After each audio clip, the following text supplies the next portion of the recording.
So this is the code from what we had last time, which is taking in just a string and editing it to be, or not editing, processing that string to count how many times E happens in there. So if I don't want that, if I want to amend it, so I take a string in, string,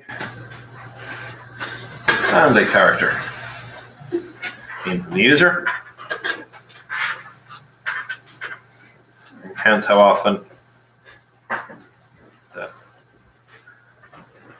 character appears in the string. Okay, so that's what our remit is there. See how often the character is going to appear in that particular string. So as I'm going to enter this, there's certain things I don't need to change. I don't need to change my import. I don't need to change this. I don't need to change this or this or this. What I do need to add in is I need to add in another set of inputs to allow the user to actually enter in a character. So I'm going to say, please enter in a character here. And what I'm going to do is I'm going to say car in I is equal to keyboard dot next line, and remember the way to do it for a character is car at 0. So it'll take in the very first character of whatever the user enters in, and then we'll have our two inputs saved. We'll have our string saved in S, and we'll have our character saved in I. We're going to change our variable name to make it a little more sensible. Rather than the number of E's, it'll be the number of I's. The variable I will cover. And then apart from that, the only thing we need to change, well, we change everywhere we use that variable, but the only thing we need to change apart from that is rather than an E here, we're going to replace that with the variable I. That's it. That's all the change we needed for that program. Because the core, the difficult part of the challenge in that program was the processing of the string, starting at one end, checking every character until you get to the end. What we check it against is a minor amendment. So you can see all we need to do is take in a character I, and then rather than checking for a specific character which we've hard-coded in, we're using a variable.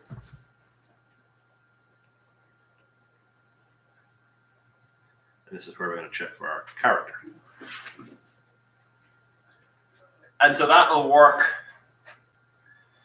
exactly as the previous one did, with the only difference being that we are now no longer restricted to entering in or to checking just for the number of E's. What we can do now is we can check for any character we want. So we can save this and open up our command prompt.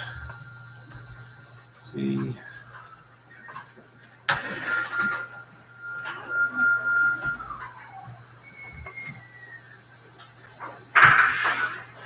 We can enter a string, so we can enter in something sensible. And we can check for whatever character we look for. Let's say we want to look for I.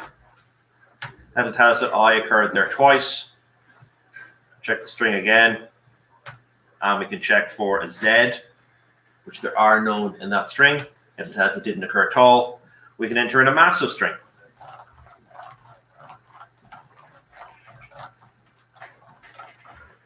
And we can look for, I don't know, full stops. How many full stops are in that? There's one. Okay, so the ability to check has a specific value occurred or not it's a combination of what I would feel are two simple elements. The first element is the string format.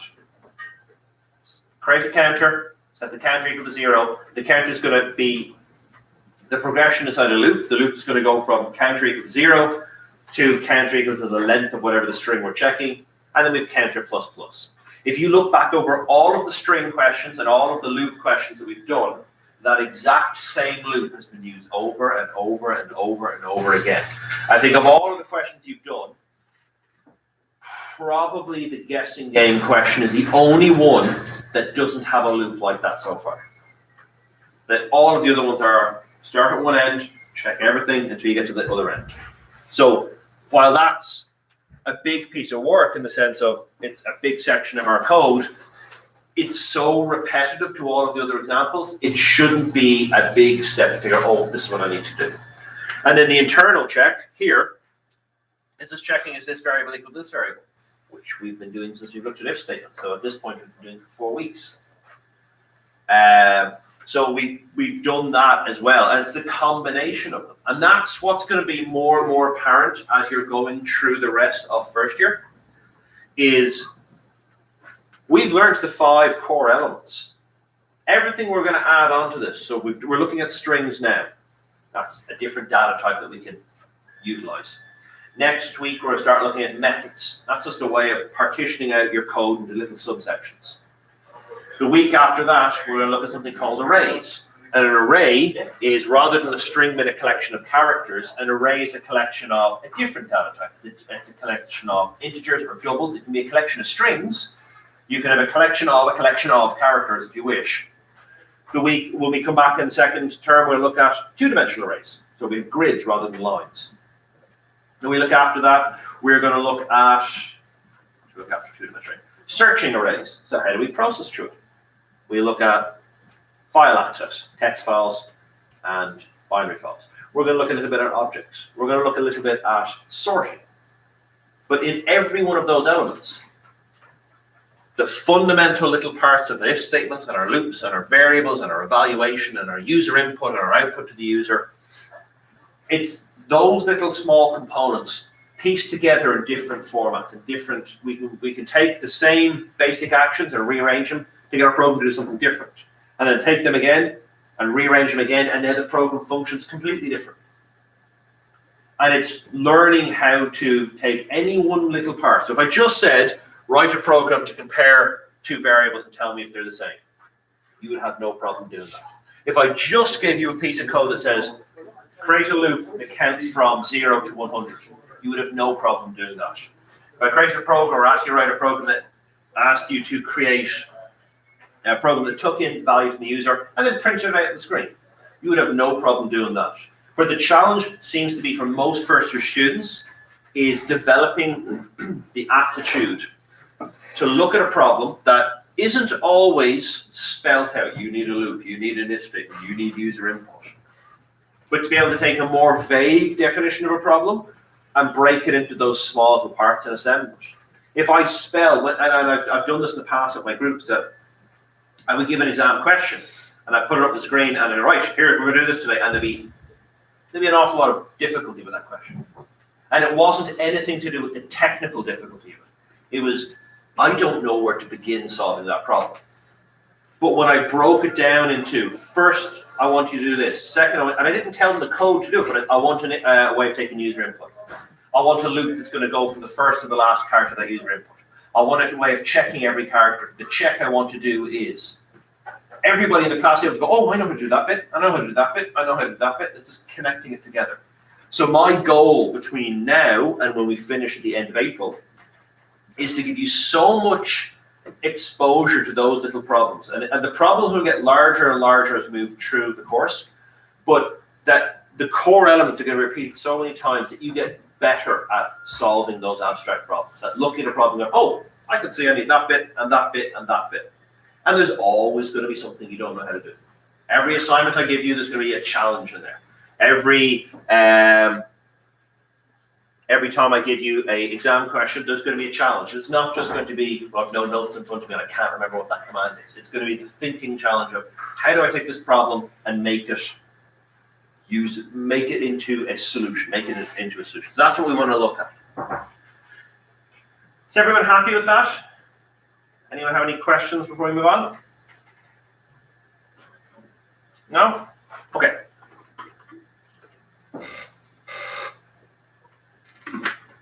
Right.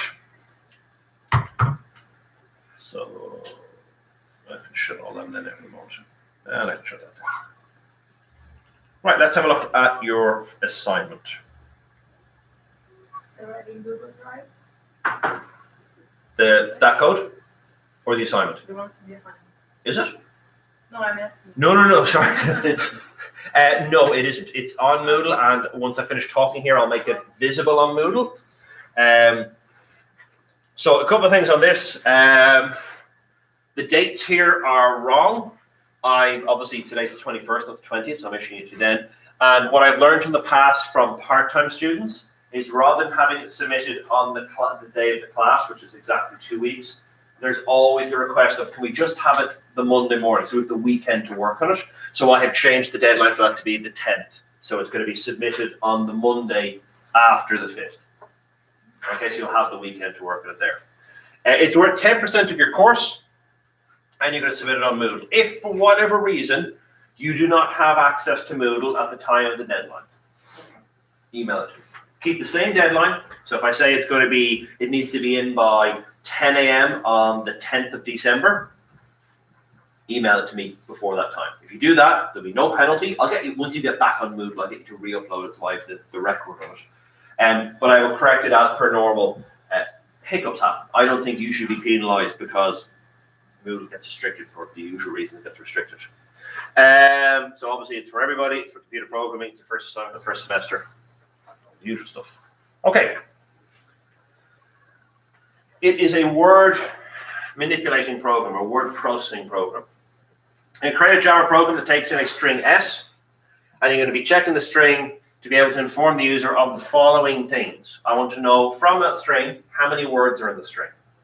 So you need to be able to identify when one word finishes and another word begins. I want to know the average word length. I want to know the longest word, both the length of it in characters and what that word is. I want to know the shortest word length. Again, both the length in characters and what that word is. Traditionally, that word is going to be an A or an I. I want to know how many sentences are in that string. So you need a way of figuring out, how do I know when one sentence finishes and another sentence begins? I want to learn the average length of a sentence. How many words is the average length of a sentence? I want to know what the longest sentence is, but just how many words are in it. I don't need the actual full sentence. And I want to see what the shortest sentence is. Again, just the number of words. I don't need the full sentence. So that's the 8 things you're going to have to do with the string. We are going to allow for user input. Okay, so you can test it against user input.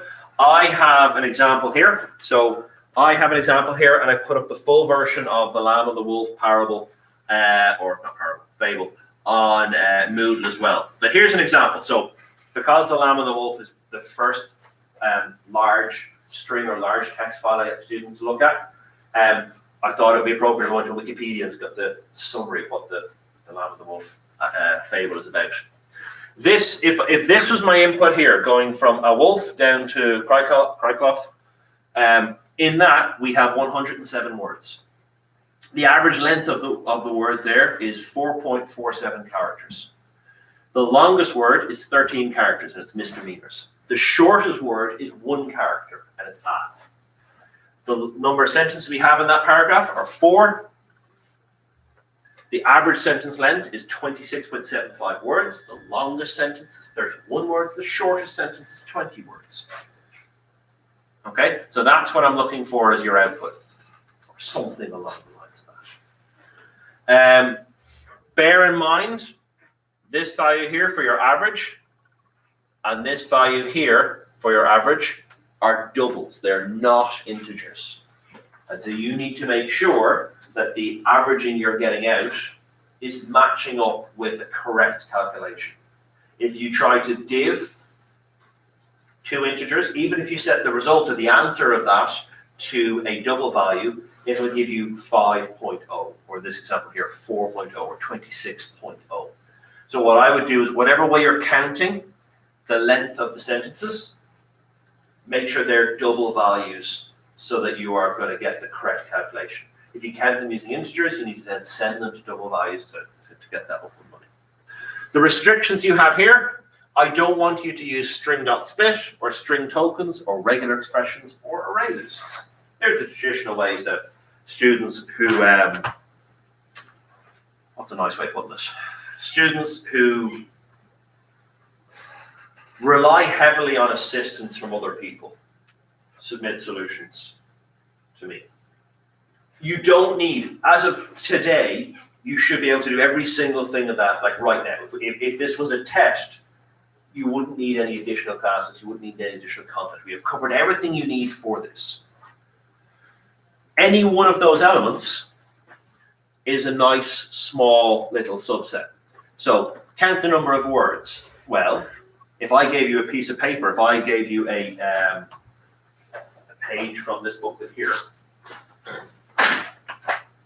I said, right, that's yours there. Take out a pen, tell me how many words are on that page. Could you do it? Everyone in this room could. I know you could. But how would you explain to someone who doesn't understand this, or how do you explain to a child, well, that's the end of one word, this is the start of another word. How do you know when one word ends and another one starts? How do you know when one sentence ends and another starts? Is there some commonality that you can look for? We've just done a question that checks for specific characters. So are there specific characters that say that's the end of a word, that's the end of a sentence, that's the end of a whatever it might be. To calculate the average, well, that's a normal average calculation. You count the number of words and you divide that into the number of characters less the number of spaces. So when you know how many words there are, you can also calculate how many spaces there are in that file, and then you can work out how to do the average. Counting the longest word, well, that's okay. If you know that a space is my character that's going to separate one word to another, you're checking to see, well, what's the longest that I've done? Say for shortest, and then it continues on for sentences. Obviously, rather than characters there, we're dealing with whole words. You can see the breakdown here. So 5%, 10%, 7.5, 7.5, 5, 10, 7.5, 7.5. That's how much of the component grade is going for each of those. If you leave one out, I can't give you any grades for it. If you attempt it and it's incomplete, I can give you 10 grades. If you do it, it's full, correct, we get full grades.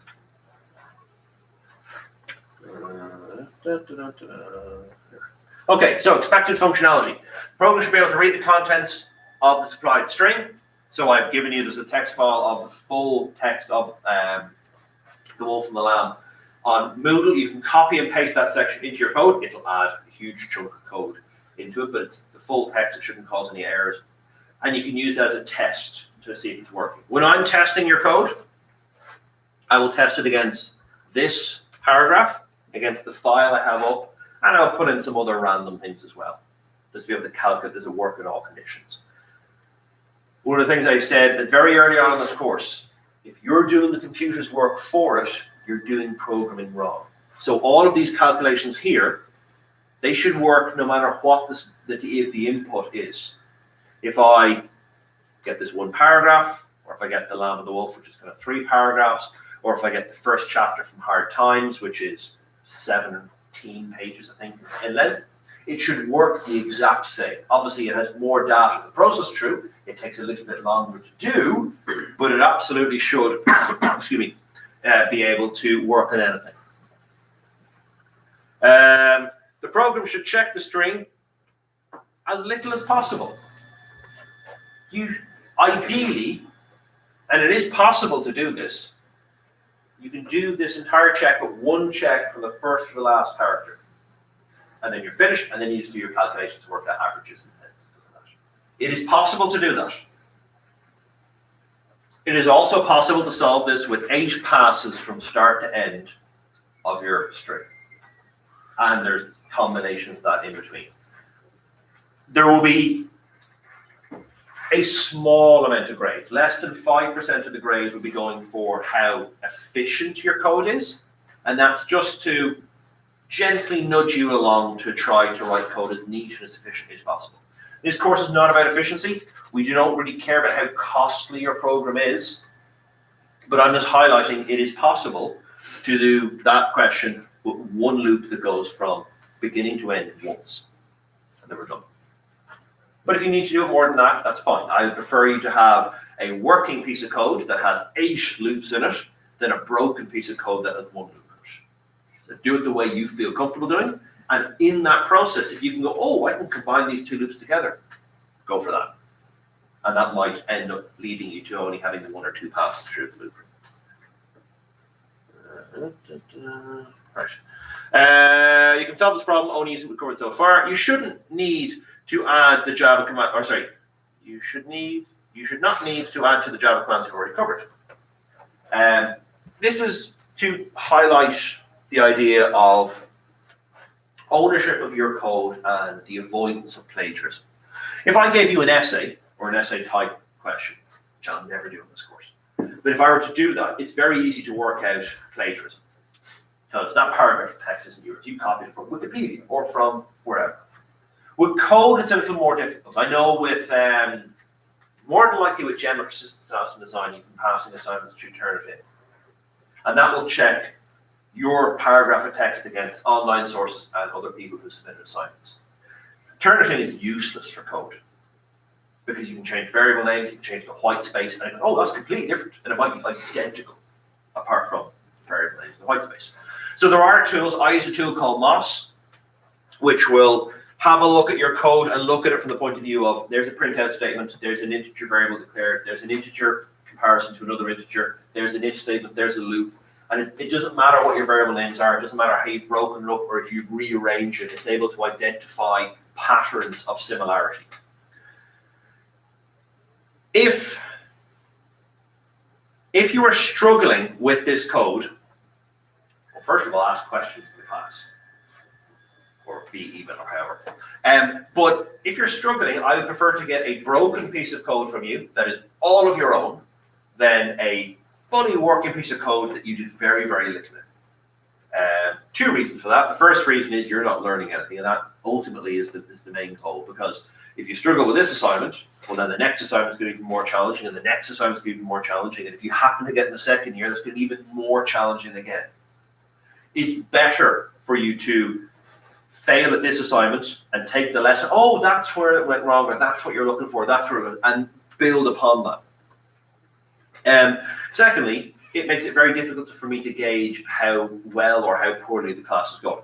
If everybody fails this, but it's all your own code, I can go, oh, right, we need to pause and we need to go back and look at whatever topic it might be.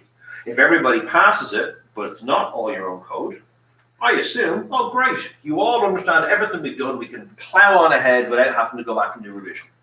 And that might be the case. We might need to do that.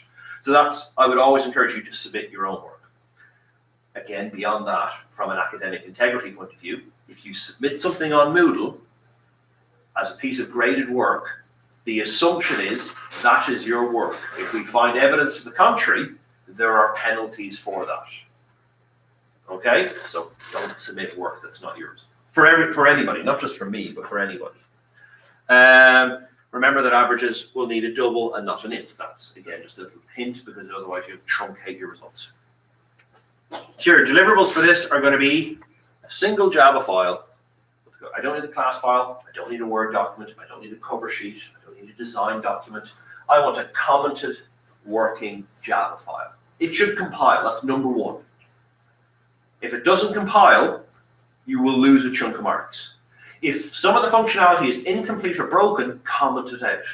But whatever you give me, make sure that it compiles. If you have to comment out everything from the after the curly bracket and public static void main to the closing curly bracket at the very bottom to make it compile, do that. But don't give me broken code. Don't give anybody broken code, either for assessment or an employment.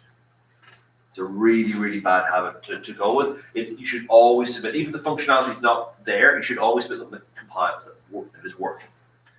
It should be commented. Key comments you need, very top, student name, student number. And then as you go down through it, anything you found challenging, anything you think that would be immediately obvious to anybody else in this class, put a comment beside it explaining it. This is my counter for counting number of spaces. This is my counter for counting how many sentences. This is, I needed to convert my integer counter to a double variable so that I would calculate things properly. Put in little comments. I don't need essays. I just need small, one line, maybe 2 lines, depending on how complicated the piece of code is. Here's my grading. For taking in input, user input, 10%. For providing meaningful output, it's 10%. For the string processing, it's 60%, of which I've broken down each of those components. The structure and the neatness of the code is 15%.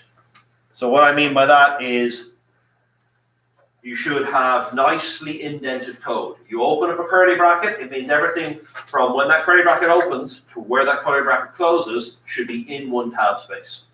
If I get code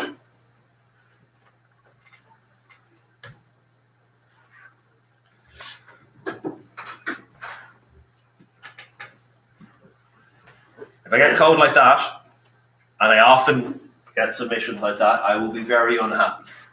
Okay? You don't need to tab in every single line. What I often see from students